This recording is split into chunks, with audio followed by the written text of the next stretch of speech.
Hello, today we're going to talk about bearings. Bearings are special kinds of angles, but they're angles. Uh, the special thing about bearings is that they are angles measured from the north in the clockwise direction, and they're normally given with three figures. For example, if we are told that the bearing from A to B is 94 degrees, okay, from A to B is 94 degrees. The first thing that we need to know is that we've said that it's given with three digits or three figures. So we normally would write 0.94 so that we have three figures. Okay. So the next thing we need to do is we need to draw the north as a reference on each point because we've said that that's how bearings are measured. Easy. Okay. And we could just join point A and point B with a straight line because bearings are used to find where points are situated from one another. They're normally used a lot in navigation. Okay, so we're talking about the bearing from A to B. It's important that we know that it's from A, so A is the reference. We go to A and we just draw an arc from the north clockwise until we get to the line that joins A and B.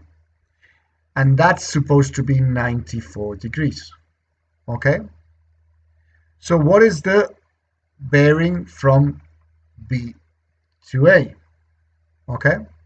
So if it's the bearing from B to A, we go to B from the north in a clockwise direction, draw an arc. So that would be the bearing. How much is that? Okay, so it's easy to calculate if you look at the video that we did about corresponding angles, alternate angles, angles that form a straight line.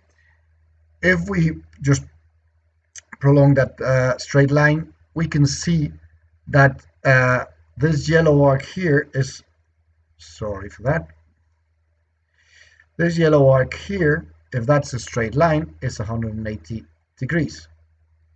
Okay, so if that's 180 degrees, and we can easily see that this is 90 degrees too, because if it's the same line and those are parallel, that's 94 degrees. Okay, so how much is the bearing from B to A? We can easily see that it's 180 plus 94, so 180 plus 94 degrees, which is 174 degrees.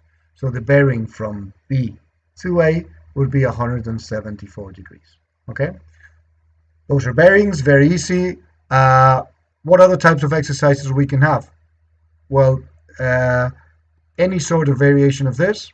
Sometimes we're given a point B, for example, and we're told that the bearing of another point from B is from B to A is, for example, 250 degrees, okay, and that the distance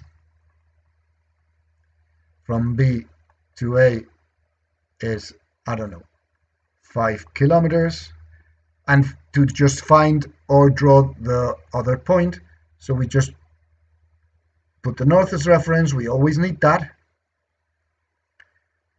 Draw the 250, we would need a protractor for this. I'm just going to do it more or less. So we draw the 250 degrees, that'll be 180 and a bit more, 250. Okay, so if that were 250 degrees, then the straight line from there to B, that will be where the point is located. At what distance will we just measure with a ruler, or we see which scale we have and we measure the 5K, and we can say, for example, if that is 5 kilometers or the equivalent, well, that's where A would be. Okay, so as a conclusion, bearings are special kinds of angles measured from the north in the clockwise direction, and they're normally given with three figures.